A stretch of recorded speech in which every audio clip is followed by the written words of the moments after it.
For the past few years, the big question in AI has always been, so how much are you investing? But as we're heading towards 2026, that question is, well, it's starting to sound a little dated. The whole era of just spending on AI is coming to a close. Now it's all about one word: performance. This quote just nails it, doesn't it? It perfectly captures the pressure that every single leader is feeling right now. The conversation in the boardroom has totally flipped. It's not about big, impressive budgets anymore or some flashy pilot program. Nope. The only thing that really matters is a demonstrable bottom line impact. What actually changed? And this is really the core idea we're going to dig into. We're shifting from a story about investment to a story about results. And the winners in this new era, they're not going to be the companies that spend the most. They'll be the ones who can actually prove what that investment is doing for the business. So that brings us to the big, critical question. If everybody agrees that performance is what matters, why do so many AI proposals just fizzle out? Why do they fail to get that crucial sign-off from leadership? Well, it turns out the answer isn't in the tech itself. It's in how we're trying to measure its value. Okay, so let's start by diagnosing the root of the problem. What we're seeing is that it's not about the AI. It's about the measurement models we're using to justify it. And frankly, most of them are completely out of date. I love this analogy because it's just so perfect. We are applying these old-world, totally linear ROI frameworks to a new-world dynamic technology. It just doesn't work. I mean, those old models were built for predictable things like a software upgrade, not for an intelligent system that learns and adapts on the fly. It's the wrong tool for the job.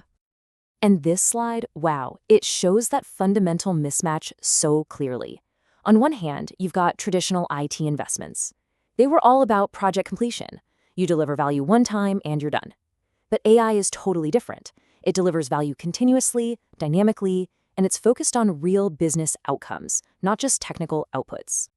And this gets right to the heart of why CFOs push back. And look, they're not against AI, they're against business cases that don't connect to financial reality. When a proposal comes in talking about tasks automated, but can't show how that actually increased throughput, or time saved that doesn't really lower the cost to serve, they see a major disconnect. The numbers just don't add up for them. So if the old models are broken, what's the fix? Well, it really comes down to focusing on a new set of metrics. And the good news is, there are just 3 that truly matter. 3 that actually predict real board-level ROI. That's right, just 3, not 10, not 20. The goal here is laser focus. If you can track these and build your whole case around these 3 core levers, you'll be speaking the language of leadership, a language they not only understand, but one they actually trust. First up is throughput efficiency.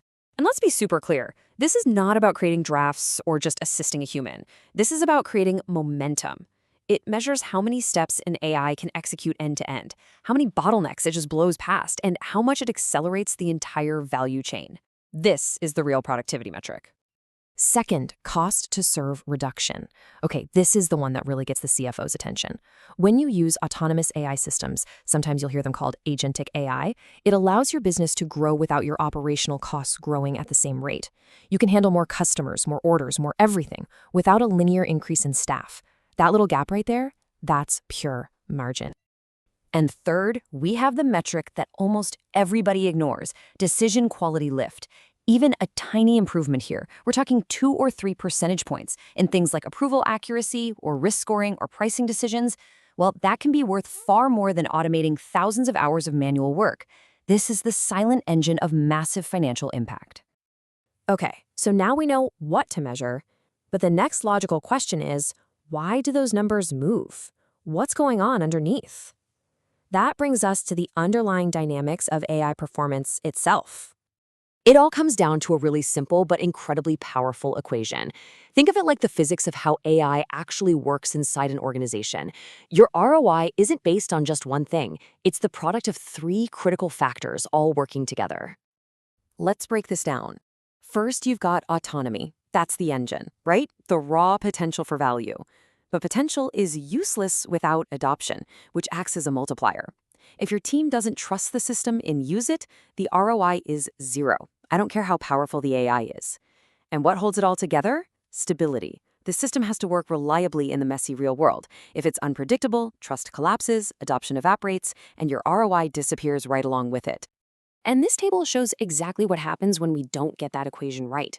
So many companies are looking for value in these easily measured but kind of low impact areas like hours saved. But the real money, the enterprise level ROI, it's found in these less obvious compounding areas.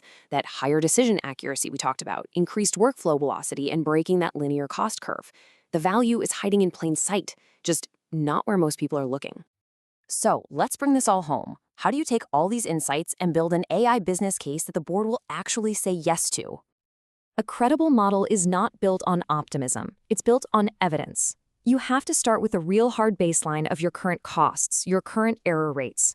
Then you have to model the shift to autonomy, not just some superficial metric like hours saved. You have to include risk-adjusted scenarios. And most importantly, you have to draw a direct, undeniable line from what the AI does to the company's financial performance.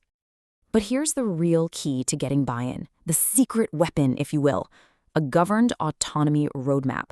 This is a staged plan. You show the board you're increasing autonomy responsibly. You start small in phase 1 with heavy human oversight, and you only increase the AI's independence as you prove its stability, and you see that your team's adoption is strong. It's a classic crawl, walk, run approach. And this is exactly why that roadmap is so powerful. It shifts the entire conversation. See, you're no longer asking for a big leap of faith in some black box technology. Instead, you're presenting a controlled, predictable, and governed process for creating value. You're asking them to trust your discipline. And that brings us to the ultimate takeaway here. The companies that are going to win with AI in 2026 and beyond, they're not just buying the best tech. They are building the best operating models around that tech. So the final question for your organization isn't just, what can AI do? It's, how are we going to change the way we work to unlock its true performance?